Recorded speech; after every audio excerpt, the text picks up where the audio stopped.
السلام علیکم ورحمۃ اللہ تعالی وبرکاتہ۔ نحمده ونصلی ونسلم علی رسولہ الکریم، اما بعد فاعوذ باللہ من الشیطان الرجیم، بسم اللہ الرحمن الرحیم۔ ان اللہ وملائکتہ یصلون علی النبی یا ایہا الذین آمنوا صلوا علیہ وسلموا تسلیما۔ اللہم صلی علی سیدنا و مولانا محمد معدن الجود والکرم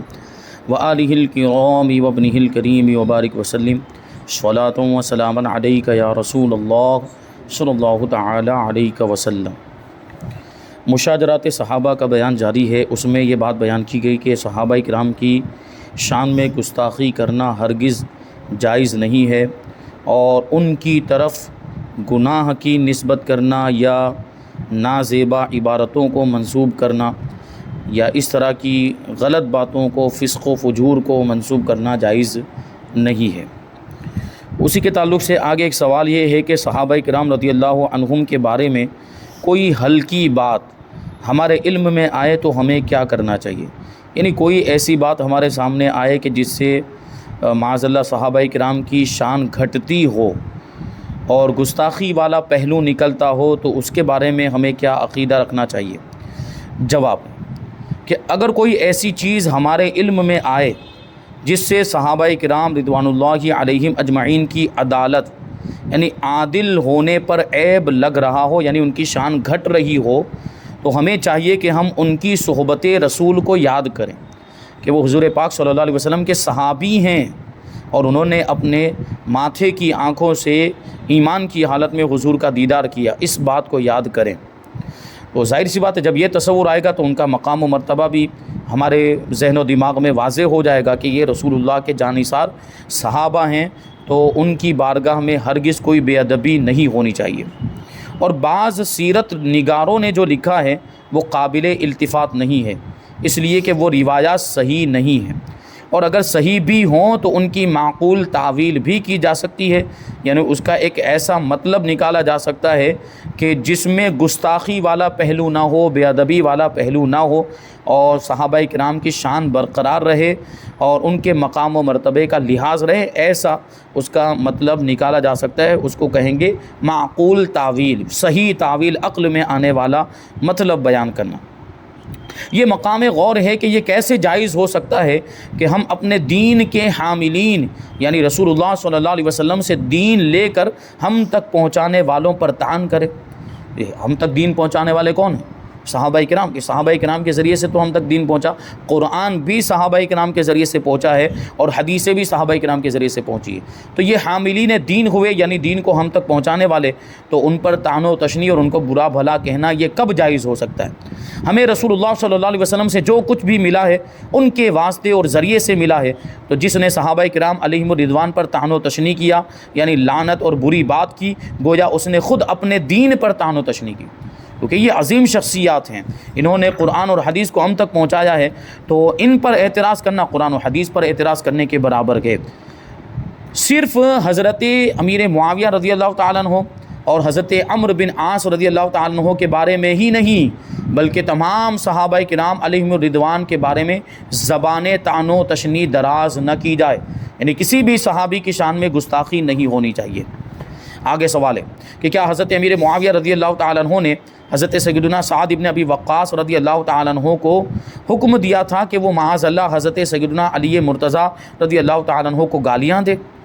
جواب، مفسر قرآن حکیم الامت مفتی احمد یارخا نعیمی رحمۃ اللہ تعالی علیہ فرماتے ہیں کہ حضرت سیدنا امیر معاویہ رضی اللہ تعالیٰ عنہ نے حضرت سیدنا سعد رضی اللہ تعالیٰ عنہ کو حضرت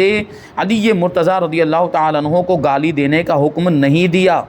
بلکہ وجہ پوچھی کہ تم علی مرتضیٰ کی کوئی غلطی یا خطا کیوں بیان نہیں کرتے؟ اس کا مقصد یہ تھا، یہ جو سوال پوچھا حضرت امیر معاویہ نے حضرت سعد ابن ابی وقاص سے، تو ظاہر سی بات ہے کہ وہاں پر اختلاف کے معاملات چل رہے تھے اور ناراضگیاں تھیں، تو حضرت امیر معاویہ کی یہ سوال پوچھنے کا مقصد یہ تھا کہ جہاں اختلافات ہوتے ہیں، جہاں ناراضگیاں ہوتی ہیں، تو اپنے مد مقابل کی برائیاں بیان کی جاتی ہیں، اپنے مد مقابل کی خامیاں بیان کی جاتی ہے، خطائیں اور غلطیاں بیان کی جاتی ہیں۔ تو اس اعتبار سے حضرت امیر معاویہ نے حضرت سعد بن ابی وقاص کو کہا کہ تم حضرت علی کی برائیاں بیان کیوں نہیں کرتے؟ یعنی کیا مطلب کہ ان میں کوئی برائی ہے ہی نہیں کہ بیان کی جائے، ان میں کوئی خطا ہے ہی نہیں، کوئی غلطی ہے ہی نہیں کہ بیان کی جائے، یہ مقصد تھا۔ اور منشا یہ تھا کہ حضرت سعد رضی اللہ تعالیٰ عنہ حضرت علی رضی اللہ تعالیٰ عنہ کے فضائل بیان کریں اور حضرت علی کو برا کہنے والے لوگ سنیں اور آئندہ اس سے باز رہیں۔ اسی لیے حضرت سعد رضی اللہ تعالیٰ عنہ نے جب حضرت علی رضی اللہ تعالیٰ عنہ کے فضائل بیان کیے تو آپ خاموش رہے۔ اس کا مطلب کیا ہے کہ آپ کا مقصد ہی یہ تھا کہ فضائل بیان کیے جائیں، برائی نہ کی جائے، ان کی خطائیں اور ان کی غلطیاں نہ بیان کی جائے، بلکہ ان کے فضائل بیان کی جائے، ان کے مقام و مرتبے کو واضح کیا جائے۔ اگر برا کہلوانا ہی مقصود ہوتا تو کچھ عیوب سچے جھوٹے بنا کر آپ ہی بیان کر دیتے، مگر آپ نے ایسا نہیں کیا۔ حضرت امیر معاویہ بھی حضرت علی کا ادب و احترام کرتے تھے۔ معلوم ہوا کہ حضرت سیدنا امیر معاویہ رضی اللہ تعالیٰ عنہ کے دل میں حضرت سیدنا علی مرتضیٰ رضی اللہ تعالیٰ عنہ کے خلاف کوئی بغض اور کینہ نہیں تھا، اور نہ آپ حضرت سیدنا علی رضی اللہ تعالیٰ عنہ کے فضائل سننا پسند نہ فرماتے بلکہ پسند فرماتے تھے۔ اسی لیے تو حضرت سعد بن ابی وقاص نے جب فضائل بیان کیے تو آپ نے سنا، سارے فضائل کو سنا اور خاموش رہے۔ یعنی اگر پسند نہیں کرتے ہوتے تو روک دیتے، مت بیان کرو، لیکن نہیں روکا، خاموشی کے ساتھ سنتے رہے۔ اس کا مطلب یہ کہ آپ بھی اس پر راضی تھے اور ان فضائل کا اعتراف آپ نے بھی کیا۔ تو جب صحابہ کرام علیہم الرضوان آپس میں ایک دوسرے کے خلاف کوئی بدگمانی نہیں کرتے تھے تو ہماری کیا مجال کہ ہم کسی صحابی کے بارے میں بدگمانی کریں، برا خیال اپنے ذہن میں لائیں۔ باقی رہی بات حضرت سیدنا امیر معاویہ کی، تو وہ حضرت سیدنا علی رضی اللہ تعالیٰ عنہ سے بے پناہ محبت فرماتے تھے، اسی لیے بارہا آپ نے اپنے دربار میں حضرت علی کے فضائل سننے کی فرمائش کی۔ بعض اوقات یہ فضائل خود بھی سنتے اور لوگوں کو بھی سنواتے تھے۔ چنانچہ ایک مرتبہ حضرت سیدنا امیر معاویہ رضی اللہ تعالیٰ عنہ نے حضرت سعد بن ابی وقاص رضی اللہ تعالیٰ عنہ سے فرمایا، ابو تراب حضرت علی کی کنیت ہے، حضرت علی کو برا بھلا کہنے سے تمہیں کس بات نے روک رکھا ہے؟ انہوں نے عرض کیا کہ وہ 3 باتیں جو نبی کریم صلی اللہ علیہ وسلم نے حضرت علی رضی اللہ تعالیٰ عنہ کے بارے میں ارشاد فرمائی تھی، جب تک مجھے وہ 3 باتیں یاد ہیں میں ہرگز انہیں برا نہیں کہوں گا، کیونکہ ان میں سے ہر ایک مجھے سرخ اونٹوں سے بھی زیادہ پسندیدہ ہے۔ یعنی جو باتیں حضور نے حضرت علی کے فضائل میں بیان کی ہیں وہ باتیں ایسی ہیں کہ سرخ اونٹ بھی اگر میرے سامنے لے کر آ جائے اور کوئی اس کی لالچ دے کہ تم کو یہ سرخ اونٹ دے دیے جائے، یہ حضرت علی کے فضائل مت بیان کرو، نہیں، میں حضرت علی کے فضائل کو بیان کرنا پسند کروں گا، اور سرخ اونٹوں کے مقابلے میں وہ باتیں مجھے زیادہ پسندیدہ ہیں۔ پہلی بات، ایک غزوے میں نبی کریم صلی اللہ علیہ وسلم نے حضرت سیدنا علی رضی اللہ تعالیٰ عنہ کو اپنا نائب بنا کر پیچھے روک دیا مدینہ منورہ میں، اور جنگ میں شریک نہیں کیا تھا کہ آپ یہاں پر رہیں اور مدینہ منورہ میں جو بچے بوڑھے اور عورتیں ان کے لیے جو ہے کہ آپ حفاظت کا انتظام فرمائیں۔ تو حضرت سیدنا علی رضی اللہ تعالیٰ عنہ نے عرض کیا کہ یا رسول اللہ، آپ مجھے عورتوں اور بچوں کے پاس چھوڑ کر جا رہے ہیں؟ تو نبی کریم صلی اللہ علیہ وسلم نے ارشاد فرمایا کہ کیا تم اس بات پر راضی نہیں کہ جو مقام حضرت ہارون علیہ السلام کا حضرت موسیٰ علیہ السلام کے لیے تھا تمہارا میرے نزدیک بھی وہی مقام ہو جائے، مگر یہ کہ میرے بعد کوئی نیا نبی نہیں آئے گا۔ یعنی اشارہ تھا حضرت موسیٰ اور حضرت ہارون علیہ السلام کے واقعے کی طرف کہ حضرت موسیٰ علیہ السلام جب کوہ طور پر تشریف لے گئے تھے تو اپنی قوم میں حضرت ہارون علیہ السلام کو اپنا خلیفہ بنا کے گئے تھے، لیکن یہ کہ وہاں حضرت موسیٰ بھی نبی، حضرت ہارون بھی نبی ہے، اور ہمارے آقا کی شان کہ آپ خاتم النبیین ہیں، آخری نبی، آپ کے بعد نبی نہیں ہو سکتا ہے۔ اس لیے حضور نے یہ ارشاد فرمایا، وضاحت کر دی کہ تم میرے لیے ویسے ہی ہو جیسے کہ حضرت ہارون علیہ السلام حضرت موسیٰ علیہ السلام کے لیے تھے، لیکن بس فرق اتنا ہے کہ ہارون علیہ السلام نبی تھے اور میرے بعد کوئی نبی نہیں ہو سکتا۔ یہ ایک بات ہوئی، یہ ظاہر سی بات بڑی فضیلت کی بات ہے۔ اب دوسری بات فرماتے ہیں کہ میں نے غزوہ خیبر کے دن نبی کریم صلی اللہ علیہ وسلم کو یہ فرماتے ہوئے سنا کہ میں یہ جھنڈا اس شخص کو دوں گا جو اللہ پاک اور اس کے رسول سے محبت رکھتا ہے اور اللہ کریم اور اس کا رسول بھی اسے محبوب رکھتے ہیں۔ وہ فرماتے ہیں کہ میرا انتظار طویل ہو گیا تو نبی کریم صلی اللہ علیہ وسلم نے فرمایا کہ علی کو میرے پاس لاؤ۔ ان کو بلایا گیا، حالانکہ ان کی آنکھ میں تکلیف تھی۔ نبی کریم صلی اللہ علیہ وسلم نے ان کی آنکھ میں لعاب دہن ڈالا تو آنکھ اچھی ہو گئی، اور جھنڈا آپ رضی اللہ تعالیٰ کو عنایت فرمایا، بس اللہ کریم نے ان کے ہاتھ پر فتح عطا فرما دی۔ تو یہ بھی خصوصیت حضرت علی کو حاصل ہے۔ اور تیسری فضیلت کہ جب یہ آیت مبارکہ نازل ہوئی کہ فَقُلْ تَعَالَوْا نَدْعُوا أَبْنَاءَنَا وَأَبْنَاءَكُمْ وَنِسَاءَنَا وَنِسَاءَكُمْ، اس آیت کو آیت مباہلہ کہا جاتا ہے، یعنی اللہ تبارک و تعالیٰ نے حضور کو حکم دیا کہ آپ فرما دیں، جو نجران کے عیسائی حضور کی بارگاہ میں آئے تھے اور حضور سے حضرت عیسیٰ علیہ السلام کے بارے میں بحث کرنے لگے تھے، تو اس وقت یہ مباہلے کا حکم اور یہ آیت کریمہ نازل ہوئی تھی کہ آپ فرما دیں کہ تم اپنی عورتوں کو لے کر آؤ، ہم ہماری عورتوں کو لے کر آتے ہیں، تم اپنے بچوں کو لے کر آؤ، ہم اپنے بچوں کو لے کر آتے ہیں، ہم خود بھی آتے ہیں، تم خود بھی آؤ۔ تو اس وقت فرماتے ہیں نبی کریم صلی اللہ علیہ وسلم نے حضرت علی، فاطمہ اور حسن و حسین رضی اللہ عنہم کو بلایا اور فرمایا کہ اے اللہ پاک، یہ میرے اہل بیت ہیں، اللہ پاک ہمیں تمام گمراہیوں اور شیطانی وسوسوں اور گمراہوں سے محفوظ فرمائے۔ یعنی حضور نے ان حضرات کو اپنی اہل بیت فرمایا اور ان کو میدان میں لے کر پہنچے تھے، حضرت علی کو اور حضرت فاطمہ اور حضرت حسن اور حسین کو۔ تو اس سے بھی حضرت علی کی فضیلت پتہ چلتی ہے۔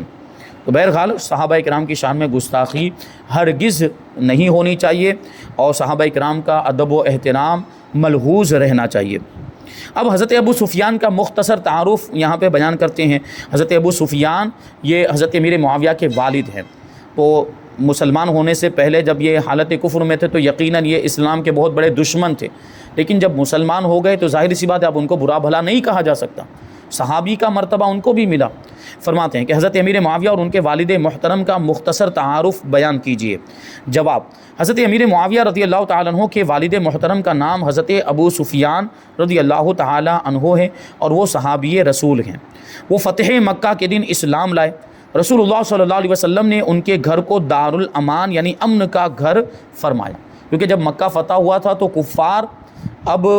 سہم گئے تھے، ڈر گئے تھے کہ مسلمانوں کو اب فتح حاصل ہو چکی، مسلمانوں کا غلبہ ہو گیا ہے، تو مسلمانوں پر جو ہم نے ظلم و ستم کیا ہے وہ اس کا بدلہ لیں گے۔ تو ایسی صورت میں بھاگتے پھرتے تھے ادھر ادھر۔ بہت سے لوگ تو مسلمان ہو گئے تو ان کو تو ویسے ہی امان مل گیا، لیکن حضور نے یہ بھی ارشاد فرمایا کہ جو ابو سفیان کے گھر میں داخل ہو جائے تو اس کو بھی امان ہے، یعنی اس کو بھی کچھ کیا نہیں جائے گا اور اس کو بھی چھیڑا نہیں جائے گا۔ غزوہ طائف میں ایک آنکھ اور جنگ یرموک میں دوسری آنکھ شہید ہوئی حضرت ابو سفیان کی، یعنی اسلام کے لیے انہوں نے اپنی دونوں آنکھیں قربان کر دی تھی۔ غزوہ طائف میں ایک آنکھ اور جنگ یرموک میں دوسری آنکھ۔ حضرت ابو سفیان رضی اللہ تعالیٰ عنہ کی بیٹی حضرت ام حبیبہ رضی اللہ تعالیٰ عنہ کا نکاح رسول اللہ صلی اللہ علیہ وسلم سے ہوا، تو اس اعتبار سے حضرت ابو سفیان حضور پاک صلی اللہ علیہ وسلم کے کیا ہوئے؟ سسر ہوئے، اور حضور پاک صلی اللہ علیہ وسلم حضرت ابو سفیان کے داماد، تو یہ رشتہ داری۔ اور اس اعتبار سے دیکھیں تو حضرت امیر معاویہ رضی اللہ تعالیٰ عنہ حضور کے سالے ہوتے ہیں۔ آپ رضی اللہ تعالیٰ عنہ کی نماز جنازہ آپ کے بیٹے حضرت امیر معاویہ نے پڑھائی۔ حضرت امیر معاویہ کا تعارف، اور سوال ہے کہ حضرت امیر معاویہ کون ہیں؟ جواب دیتے ہیں کہ صحابی رسول، کاتب وحی اور اسلام میں پہلے بادشاہ ہیں، کہ صحابیت کا بھی مرتبہ ملا اور کاتبان وحی میں بھی حضور نے ان کو شامل کیا تھا۔ حضرت ابو سفیان جب مسلمان ہوئے تو حضرت امیر معاویہ کو حضور کی خدمت میں لے کر پہنچے اور عرض کیا تھا کہ میری دو درخواستیں ہیں وہ قبول کی جائے، ایک یہ کہ آپ میری بیٹی سے نکاح فرما لیں اور اس کو شرف زوجیت عطا فرمائیں، حضرت ام حبیبہ کا اس طرح نکاح ہو گیا، اور دوسری درخواست یہ پیش کی تھی کہ آپ میرے بیٹے معاویہ کو اپنی بارگاہ میں رکھ لیں، اپنی خدمت میں رکھ لیں، تو حضور نے ان کو کاتبان وحی میں شامل کر لیا۔ اب جو آیتیں اور صورتیں نازل ہوتی تھیں تو کچھ دوسرے صحابہ کرام جو وحی وہ آیتوں کو لکھا کرتے تھے، اسی طرح حضرت امیر معاویہ بھی آیتوں کو اور صورتوں کو لکھا کرتے تھے۔ آگے سوال ہے کہ حضرت امیر معاویہ کو خلافت کس نے دی؟ جواب: نواسۂ رسول شہزادہ علی مرتضیٰ حضرت امام حسن رضی اللہ تعالیٰ عنہ نے دی۔ سوال: رسول اللہ صلی اللہ علیہ وسلم نے حضرت امیر معاویہ رضی اللہ تعالیٰ عنہ کے بارے میں کیا فرمایا؟ جواب: رسول اللہ صلی اللہ علیہ وسلم نے فرمایا، اے اللہ انہیں ہادی یعنی ہدایت دینے والا اور مہدی یعنی ہدایت یافتہ بنا دے۔ حضور نے خود حضرت امیر معاویہ کے لیے دعا کی کہ انہیں ہادی اور مہدی بنا، یعنی لوگوں کو ہدایت دینے والا اور خود ہدایت یافتہ جس کو ہدایت ملی ہو ایسا بنا دے، اور ان کے ذریعے سے لوگوں کو ہدایت عطا فرما۔ پھر حضور نے فرمایا کہ ابھی تمہارے درمیان ایک شخص آئے گا وہ جنتی ہے، تو اتنے میں حضرت معاویہ رضی اللہ تعالیٰ عنہ داخل ہوئے۔ تو یہ حضرت امیر معاویہ رضی اللہ تعالیٰ عنہ کے جنتی ہونے کی دلیل خود حضور نے ارشاد فرمایا کہ ابھی جو آئے گا وہ جنتی، اس کا مطلب حضرت امیر معاویہ تشریف لائے، اس کا مطلب وہ جنتی ہیں۔ مولا کائنات تو عشرہ مبشرہ میں بھی شامل ہیں، اور مولا کائنات کو تو مختلف مواقع پر حضور پاک صلی اللہ علیہ وسلم نے جنتی ہونے کی بشارت دی، تو حضرت مولا کائنات کے جنتی ہونے میں تو کوئی شک ہی نہیں۔ اور دوسری جانب حضرت امیر معاویہ رضی اللہ تعالیٰ عنہ کو بھی حضور نے جنت کی بشارت عطا فرمائی، اور قرآن مجید کی آیتوں کی روشنی میں بھی یہ بات پہلے ثابت ہو چکی کہ تمام صحابہ کرام جنتی ہیں۔ آگے سوال ہے کہ کیا آپ رضی اللہ تعالیٰ عنہ حضرت مولا علی رضی اللہ تعالیٰ عنہ سے محبت کرتے تھے؟ یعنی حضرت امیر معاویہ حضرت علی سے محبت کرتے تھے؟ جواب جی ہاں۔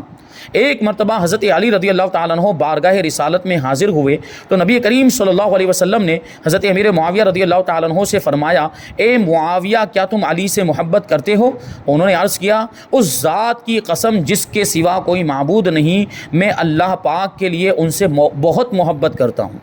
نبی پاک صلی اللہ علیہ وسلم نے ارشاد فرمایا کہ بے شک ان قریب تم دونوں کے درمیان آزمائش ہوگی، یعنی اسی فتنے کی طرف اشارہ جو آپس میں اختلاف اور ناراضگی وغیرہ جو بھی معاملات ہوئے تھے اس کی طرف حضور نے پہلے ہی اشارہ کیا اور پہلے ہی ان دونوں حضرات کو ان چیزوں سے آگاہ فرما دیا تھا۔ حضور نے ارشاد فرمایا کہ ان قریب تم دونوں کے درمیان آزمائش ہوگی۔ امیر معاویہ رضی اللہ تعالیٰ عنہ نے عرض کیا، یا رسول اللہ اس کے بعد کیا ہوگا، یعنی اس آزمائش کے بعد کیا ہوگا؟ تو نبی کریم صلی اللہ علیہ وسلم نے ارشاد فرمایا، اللہ پاک کی معافی، اس کی رضامندی اور جنت میں داخلہ،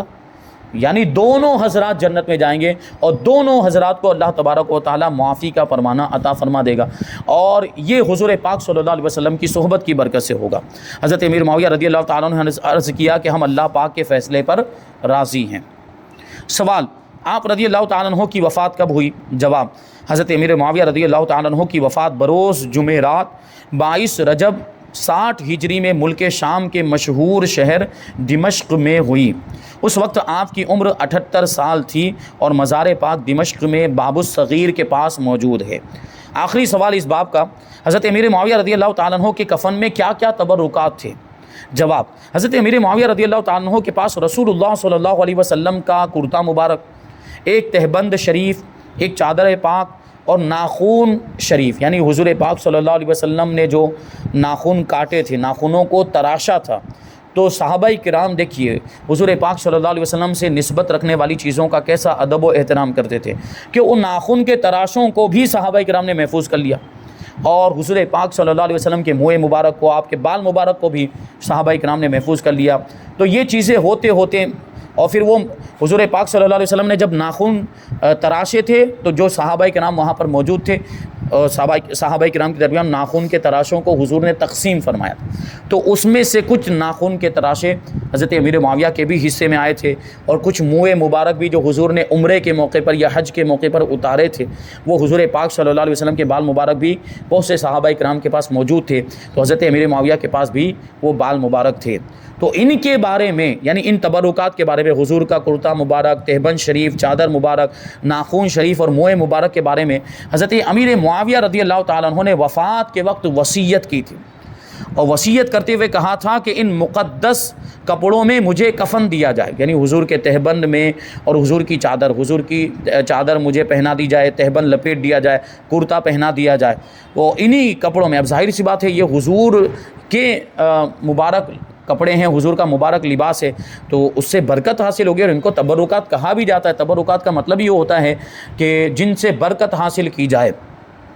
تو انہوں نے یہ وصیت اسی لیے کی تھی کہ قبر میں ان تبرکات کی برکت مجھے حاصل ہو جائے، اور آگے فرمایا کہ ناخون شریف اور منہ مبارک میرے منہ اور ناک پر رکھ دیے جائیں اور میرے سینے پر پھیلا دیے جائیں، اور مجھے ارحم الراحمین کے سپرد کر دیا جائے، یعنی اللہ تبارک و تعالیٰ کے سپرد کر دیا جائے، یعنی قبر میں دفن کر دیا جائے۔ یہ حضرت امیر معاویہ رضی اللہ تعالیٰ عنہ کی حضور پاک صلی اللہ علیہ وسلم کے تبرکات سے محبت، کہ وہ ابھی بہت سارے واقعات صحابہ کرام کے بھی، کہ وہ حضور پاک صلی اللہ علیہ وسلم سے نسبت رکھنے والی چیزوں کو قابل احترام سمجھتے تھے، ان کی تعظیم کرتے تھے، اور ان تبرکات کو اپنے پاس محفوظ بھی رکھتے تھے، اور ان سے برکتیں بھی حاصل کرتے تھے۔ اور یہی تو ہم اہل سنت و جماعت کا عقیدہ بھی ہے کہ حضور پاک صلی اللہ علیہ وسلم سے نسبت رکھنے والی چیزوں میں برکت ہوتی ہے، اور یہ ساری چیزیں قابل تعظیم اور قابل احترام ہیں۔ تو یہاں پر سبق نمبر 19 مکمل ہوا، اور سبق نمبر 20 اس میں قرآن مبین کا بیان ہے، قرآن پاک کا بیان، قرآن پاک کے تعلق سے ضروری معلومات انشاءاللہ تبارک و تعالی